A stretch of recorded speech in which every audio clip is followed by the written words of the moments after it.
ఎలా ఉందిరా? యాస్టీజ్ ఉంది. So Om Shanti Shanti Shantihi movie ఇప్పుడే చూసి వచ్చాను. Tarun Bhaskar and Eesha Rebba hero heroine చేశారు ఈ సినిమా official remake of Jaya Jaya Jaya Jaya Hey. So ఈ సినిమా ఎలా ఉంది అంటే మాత్రం యాస్టీజ్ ఉంది భయ్య. ఆబ్వియస్లీ సీన్ టు సీన్ 99% దింపేశారా, వదిలే 98% దింపారు. ఒక సీన్ ఒకటి యాడ్ చేశారు, ఒకటి ఎందుకు పెద్దగా ఏం ఫరక్ ఏం వల్లేదు అని ఫీలింగ్ వచ్చింది. సో ఒకవేళ కనుక మీరు ఫస్ట్ మూవీ చూసుంటే ఈ సినిమా చూసినా చూడకుండా పెద్ద ఫరక్ పడదు. ఒకవేళ ఆ సినిమా చూడలేదంటే మాత్రం ఈ సినిమా మీకు నచ్చే ఛాన్సెస్ అయితే ఉన్నాయి. కొన్ని ఈ సినిమా కరెక్ట్ చేసింది, కొన్ని సినిమా కరెక్ట్ చేయలే అనే ఫీలింగ్ వచ్చింది. ముఖ్యంగా నాకు తరుణ్ భాస్కర్ గారి సినిమా మొత్తంలో చాలా బాగా నచ్చారు. అంటే లైక్ ఆయన పర్సనాలిటీ ఒకటి ఉంటుంది, ఆ పర్సనాలిటీని చాలా బాగా యూజ్ చేసుకున్నారు. అక్కడ వరకు నాకు మంచి అనిపించింది.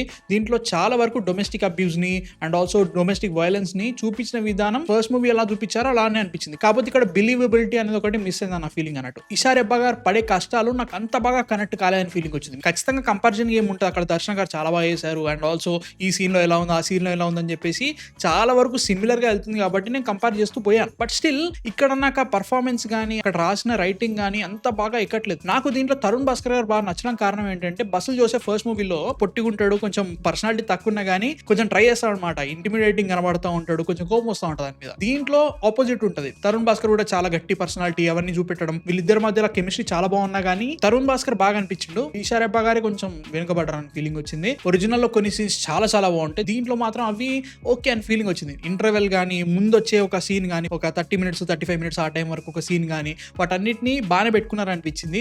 యాజ్ ఎ సెడ్ ఒరిజినల్ నాకు మైండ్ లోకి ఎక్కేసింది. And this is a problem for any remake, అదో ప్రాబ్లం కదా. అంటే లైక్ ఆల్రెడీ సినిమా వచ్చేసి 3.5 years అయిపోయింది. 2022 ఎప్పుడో వచ్చింది ఆ సినిమా, 2026 ఇది. అనవసరంగా రీమేక్ ఎందుకు చేశారని ఫీలింగ్. ఎందుకంటే మా ఇంట్లోనే ఆ సినిమా దగ్గర 3-4 సార్లు చూశారు. చాలా మంది చూశారు ఒరిజినల్ సినిమాని. జియో హాట్‌స్టార్ లో ఉంది, తెలుగులో మంచి డబ్బింగ్ లో అవైలబుల్ గా ఉంది. ఈ సినిమాని రీమేక్ ఎందుకు చేశారు నాకు అర్థం కాలేదు. మంచి థీమ్స్ ఉన్నాయి సినిమాలో, కాకపోతే అదే థీమ్ మీద 2022 నుంచి ఇప్పటి వరకు దగ్గర 3-4 సినిమాలు వచ్చాయి. నన్ను అడిగితే జయ జయ జయ హే ఇంకా బెటర్ ఉంటుంది. దీన్ని వీళ్ళు ఎంతవరకు సేమ్ తీసారనే దాని మీద చూసుకుంటే మాత్రం ఇట్ వాజ్ ఓకే.